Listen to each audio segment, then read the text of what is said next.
ప్రియమైన వాళ్ళారా, బాగున్నారా? మరి వచనం ధ్యానించుకుందాం. మీరు విలువ పెట్టి కొనబడిన వారు కనుక మనుషులకు దాసులు కాకుడి. 1 కొరింథీ 7:23.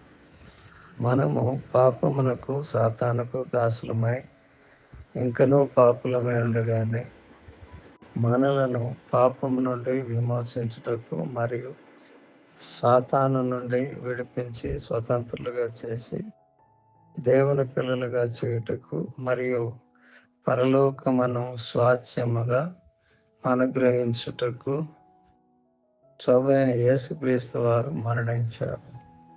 ఈ స్వాతంత్ర్యం అనుగ్రహించి క్రీస్తు మనలను స్వతంత్రులుగా చేసి ఉన్నాడు. కాబట్టి మీరు స్థిరముగా నిలిచి మరలా దాస్యమున కాడి కింద చిక్కుకొనకుడి అని వ్రాయబడి ఉన్నది. గలతీ 5:1.